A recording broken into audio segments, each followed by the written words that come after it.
o que é que explica o elevado endividamento público em Moçambique e que ações podem ser desenvolvidas para reverter este cenário. Não é? Bem, dizer que a dívida pública em Moçambique não é um fenômeno novo. A economia de Moçambique já experimentou elevados níveis de endividamento público, já experimentou níveis insustentáveis de dívida pública no passado e conseguiu reduzir esses níveis de insustentabilidade da dívida através de perdão internacional da dívida, que permitiu os níveis de dívida pública de Moçambique reduzirem para níveis considerados sustentáveis na perspectiva ou no modelo de sustentabilidade da dívida baseado nos rácios da dívida pública. Primeiro, começar por dizer que a abordagem dos rácios de sustentabilidade da dívida pública, na minha perspectiva e também sustentando-se em alguns estudos desenvolvidos pelo IES e também por alguns autores internacionais, mostram que para economias em vias de desenvolvimento, esta não é a melhor metodologia, não é? Porque se nós olharmos para o rácio de dívida pública PIB, se nós experimentarmos um crescimento econômico, então dissemos que a nossa dívida pública pode se tornar sustentável. O nosso crescimento econômico, que é influenciado pelo crescimento das exportações, etc., poderá dar capacidade econômica do país pagar a dívida. Mas no caso de Moçambique, nós temos um cenário diferente, porque o nosso país pode experimentar um incremento nas suas exportações, pode experimentar um incremento no seu crescimento econômico, mas temos um problema que é a retenção da riqueza. A economia de Moçambique não retém a riqueza que ela gera nas suas exportações. Primeiro, se nós olharmos, as nossas exportações estão muito ligadas aos grandes projetos, carvão, areias pesadas, alumínio e também pedras preciosas e outros produtos agrícolas. Não é? Então, e nós sabemos que esses projetos, os grandes projetos de Moçambique, pagam muito pouco impostos, ou quase não pagam. E esses projetos têm a possibilidade de repatriamento dos lucros, etc. Então, pouco do que acontece nesses projetos é retido na nossa economia. Então, se nós olharmos para a perspectiva numérica dos laços de sustentabilidade, podemos ter uma visão ilusória da capacidade do país pagar a dívida pública. Mas, em termos reais, o país não tem essa capacidade que é ilustrada pelos laços, porque a economia não retém a riqueza gerada por esses projetos. E esta abordagem da sustentabilidade da dívida pública com base nos indicadores macroeconômicos foi também, influenciou o crescimento da dívida pública, porque enquanto a economia de Moçambique, na última década e meia, experimentou elevadas taxas de crescimento econômico, em média de 7,5% ao ano, então isso deu espaço para que o governo recorresse ao mercado internacional para poder se endividar, porque estava dentro dos laços de sustentabilidade da dívida pública. E nós assistimos um crescimento da dívida pública e voltando a dívida a chegar a níveis insustentáveis. Então, para tentar perceber o que explica este aumento da dívida pública, a dívida pública, como os meus colegas disseram, é um instrumento de finanças públicas, é uma forma que o governo tem de mobilização de recursos para financiar a despesa pública, para financiar os seus programas de desenvolvimento. E é uma opção, não é? O governo tem a opção de financiar a despesa pública com base em impostos ou com base em dívida pública. No caso de Moçambique, o governo optou por financiar a despesa pública com base em endividamento público. E nós sabemos que dívida presente significa mais impostos futuros. Significa que, do ponto de vista intertemporal, o governo está a fazer uma escolha e que, num futuro, para poder pagar esta dívida, deverá mobilizar receitas fiscais essas que, em algum momento, podem advir do aumento dos impostos ou, então, do alargamento da base tributária, etc. Então, o governo optou pela dívida pública para financiar a despesa pública, não é? Mas que existiam outras alternativas que o governo poderia ter optado em detrimento da dívida pública. Por exemplo, se nós olharmos para o ano 2000 para cá, que a economia de Moçambique começou a ter a entrada de investimento direto estrangeiro, capital multinacional que não foi devidamente tributado, ou seja, o governo abdicou de tributar os grandes projetos, não é? Ou seja, podemos considerar que a não tributação dos grandes projetos é um subsídio do governo ao grande capital. E isso significa que a receita que nós perdemos a não tributar devidamente o grande capital foi compensada pela ajuda externa, foi compensada pelo incremento da dívida pública. Porque se o governo tivesse tributado devidamente os grandes projetos, isso iria significar uma redução da pressão da necessidade do governo se endividar.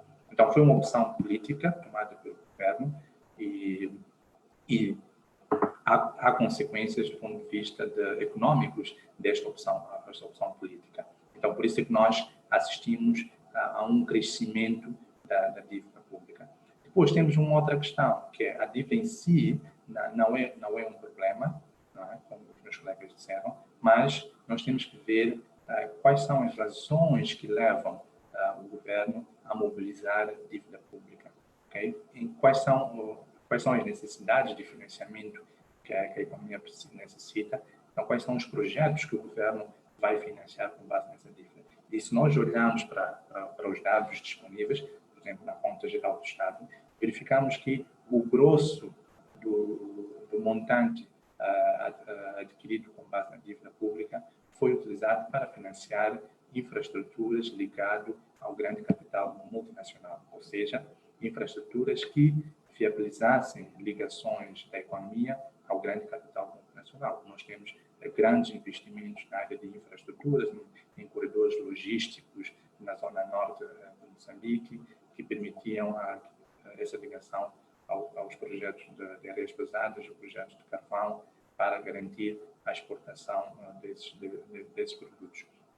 Tivemos também grande parte dessa dívida pública utilizada para financiar infraestruturas de estradas, pontes na zona sul de Moçambique, como, por exemplo, a ponte Maputo-Catembe, que tem um peso enorme naquilo que é a dívida pública e também no serviço da dívida.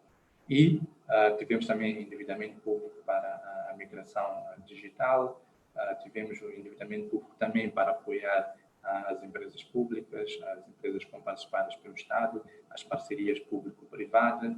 Então, este leque de elementos que beneficiaram-se da dívida pública do governo são elementos que geram muito poucas ligações na nossa economia. Isto é, o governo contrai dívida, tem um compromisso de honrar com esta dívida, mas as receitas fiscais não aumentam. Não aumentam porque o que foi utilizado para financiar esta dívida não foi para setores que pudessem gerar o incremento de receitas fiscais. Quando nós olhamos para os dados, mostram-nos que o crescimento da dívida foi superior ao crescimento das receitas fiscais. Então, isso retira a capacidade da economia de poder fazer face à dívida pública, ao serviço da dívida. E, por outro lado, nós assistimos que um pouco investimento público no desenvolvimento de capacidades produtivas. Então, se a economia de Moçambique, nessa década e meia, não conseguiu investir no desenvolvimento de capacidades produtivas, não conseguiu investir, criar condições para o setor empresarial nacional, das pequenas e médias empresas poderem produzir, poderem alargar a sua produção, aumentar a sua produtividade e a economia, consequentemente, beneficiar de mais receitas fiscais. Então, isso constitui um grande entrave na capacidade da economia poder pagar a dívida. Então, e isso leva-nos à questão da sustentabilidade da dívida. Em Moçambique, a sustentabilidade da dívida é política. A nossa capacidade de pagar a dívida está ligada à austeridade, a capacidade que o governo tem de impor austeridade em alguns setores sociais para libertar recursos que seriam utilizados para financiar serviços públicos na área de saúde, educação, segurança, extensão rural, etc. E esses recursos que seriam utilizados para esses setores passam a fazer face ao serviço da dívida. Então, consequentemente, a economia não consegue desenvolver capacidades produtivas. Depois, por outro lado, nós temos também a pressão do endividamento interno, porque a um dado momento a nossa capacidade no mercado internacional, no mercado financeiro internacional para contrair dívida pública foi sendo esgotada, principalmente com os escândalos das dívidas ocultas, e isso obrigou o governo a recorrer sistematicamente ao mercado financeiro nacional. E nós sabemos que o nosso mercado financeiro internacional é extremamente limitado e não tem capacidade de absorver enorme pressão sobre a dívida pública. E isso criou condições para o encarecimento do capital financeiro, tornou impossível para as empresas nacionais conseguirem acesso a um capital acessível para poder investir na sua capacidade produtiva e, consequentemente, pressão para as taxas de juros de retalho. As famílias, as empresas têm dificuldade de aceder à banca nacional para poder financiar as suas despesas de investimento, de consumo privado, entre outras. E a economia acaba operando com elevadas taxas de juros. Então, isso para dizer que o aumento na dívida pública interna, como o Egas fez referência, que é uma dívida de curto prazo, com taxas de juros extremamente elevadas, tornam o sistema financeiro altamente especulativo, porque a Banca Nacional, dentro do seu portfólio de investimento, ela tem a tendência a financiar a dívida pública em detrimento de alguns projetos de investimento do setor privado e das famílias, porque a rentabilidade desse ativo, que é a dívida pública, é superior em relação a outros investimentos, é de menor risco. Então, por isso é que nós assistimos uma enorme competição entre o setor público e o setor privado em busca dos recursos financeiros. E, consequentemente, a maior fatia do portfólio de investimento dos bancos acaba caminhando para o financiamento da dívida pública, e isso contrai a capacidade da economia a gerar produção de bens e serviços. Então, isso mostra-nos que o crescimento da dívida pública em Moçambique está muito ligado ao padrão de crescimento econômico. Nós não podemos dissociar o modelo de crescimento econômico que Moçambique foi adotando ao longo desses anos e tem adotado com o crescimento da dívida pública. Então, mesmo que Moçambique experimente nesse momento uma redução nos níveis da dívida pública, por exemplo, há uma onda pelas economias menos desenvolvidas, as economias em via de desenvolvimento, de solicitação de perdão da dívida pública às grandes potências mundiais como consequência da Covid. E Moçambique, como nós vimos, agora com o FMI a aliviar alguma parte da dívida pública de Moçambique, e outros credores podem entrar nesta onda. O ministro da Economia e Finanças recentemente solicitou à China o perdão da dívida pública. Então, a economia de Moçambique pode experimentar essa redução na dívida pública, mas, tarde ou cedo, ela voltará a atingir níveis de insustentabilidade. Por exemplo, neste momento, há alguma expectativa em relação às receitas fiscais de petróleo e gás, que começarão a ser exportadas. Então, nós assistimos a uma continuação do agravamento da dívida pública de Moçambique. O governo, em parte, tem a expectativa de que poderá pagar a dívida pública com essas receitas. Então, vamos continuar a assistir o aumento na dívida pública externa, na dívida pública interna. Mas, enquanto nós não rompermos esse modelo de crescimento econômico, um modelo de crescimento econômico muito ancorado em dinâmicas externas, dependente de dívida pública, dependente do capital multinacional, dependente da ajuda externa, dependente daquilo que acontece no mercado internacional, nas exportações de mercadorias, etc. Então, esse modelo deve ser rompido. E, enquanto não rompermos esse modelo, nós vamos continuar a assistir ao crescimento da dívida pública. E vamos continuar a ter dívida pública insustentável, vamos continuar a ter a austeridade, mesmo que o governo não anuncie que há austeridade, só o princípio de consolidação fiscal que o governo tem adotado nos últimos 5, 6 anos mostra essa austeridade em setores sociais, e isso vai continuar. Então, para terminar, dizer que é importante que a economia de Moçambique elimine e reduza esse modelo de crescimento econômico baseado em dinâmicas externas, comece a criar condições para investir na capacidade produtiva nacional, para aumentar a nossa base tributária, revisite os acordos fiscais com os grandes projetos, porque é uma fonte ociosa de recursos fiscais que nós poderemos explorar. Quando Moçambique beneficiou das receitas das mais-valias dos grandes projetos, nós verificamos que teve um efeito positivo no nosso orçamento de Estado, aliviou a pressão deficitária do nosso orçamento de Estado. E, nesse momento, do ponto de vista de recursos fiscais, mesmo que nós tributemos outro setor empresarial, outros campos da nossa economia, a margem fiscal que está dentro dos grandes projetos é de longe superior. Tá, muito obrigado.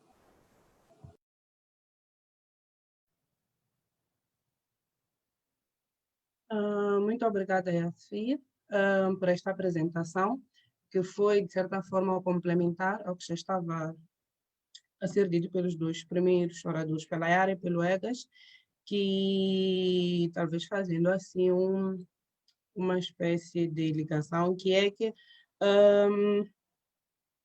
apesar de termos estes investimentos a serem feitos em Moçambique e diretamente ligados à questão dos recursos naturais, muito pouco é realmente revertido para a economia nacional, e que uma das formas de reduzir este nível de dependência, este nível de dependência, o governo podia optar pela tributação mais efetiva daquilo que são na área da indústria extrativa, né?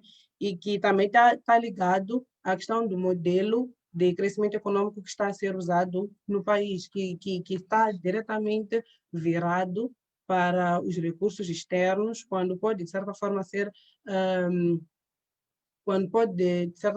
melhorada a capacidade interna de produção e, posteriormente, de certa forma, levar para caminhos que reduzam a necessidade de endividamento público. Então, dando ainda continuidade aqui à nossa conversa, talvez abrir um espaço para que os participantes, caso queiram expor alguma questão, apresentar alguma contribuição referente ao tema que estamos aqui a discutir. Talvez tentar ver aqui.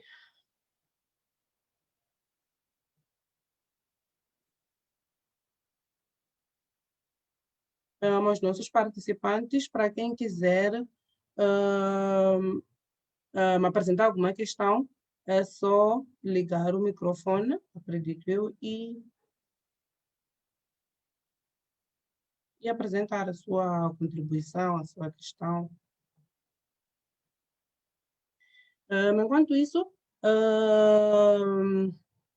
vou aqui agradecer aos oradores por esta forma como este assunto foi posto aqui à mesa, pelo esclarecimento em relação às diferentes vertentes que nós temos da dívida pública e pela forma clara com que se pode fazer ligação entre a dívida pública e os impactos diretos que esta tem para os moçambicanos. Não sei se tenho aqui.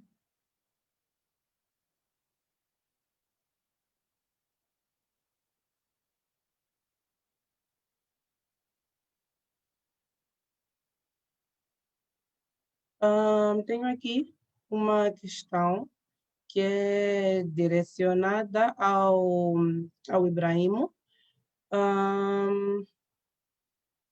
O Ibrahimo falou da necessidade de tributação dos grandes investimentos da indústria do gás.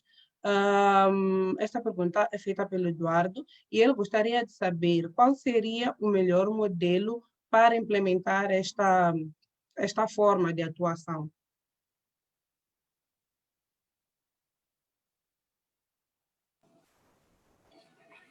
Sim, bem, de fato, nós temos que repensar o nosso modelo de tributação nos grandes projetos, de uma forma geral, que estão em vigor em Moçambique, e aproveitar esses projetos de petróleo e gás que estão a iniciar no nosso país, não é? Para revermos o nosso modelo de tributação e não cometermos o mesmo erro que cometemos no passado em relação à Mosal, às areias pesadas do MOMA e às indústrias do carvão. Por exemplo, se nós olharmos para o IVA, o Imposto sobre Valor Acrescentado, o IVA constitui a segunda, dentro da componente dos impostos existente em Moçambique, o IVA constitui a segunda fonte das receitas fiscais.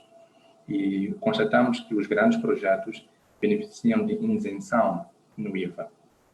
Isenção na importação de equipamento para prospecção, equipamento para instalação na indústria extrativa, beneficiam também de isenção na importação de alguns bens e serviços essenciais para o funcionamento dessas indústrias. Por exemplo, mesmo a componente alimentar nessas indústrias, para os acampamentos dos trabalhadores, etc., tem incentivos fiscais. Estou a dar o exemplo no caso do IVA. Então, nós sempre sabemos que os incentivos fiscais para os grandes projetos são redundantes, não é? Existem estudos feitos cá em Moçambique, alguns até pelo IESE, que mostram que esses incentivos fiscais são redundantes. Então, significa que o governo não precisa de conceder esses incentivos fiscais para atrair o grande capital, porque a lógica que está por cima é de que nós devemos conceder esses incentivos fiscais para atrair o grande capital. Mas não é isso que leva o grande capital em Moçambique. Não é por nós isentarmos o IVA às empresas de prospecção de petróleo e gás que elas virão para Moçambique.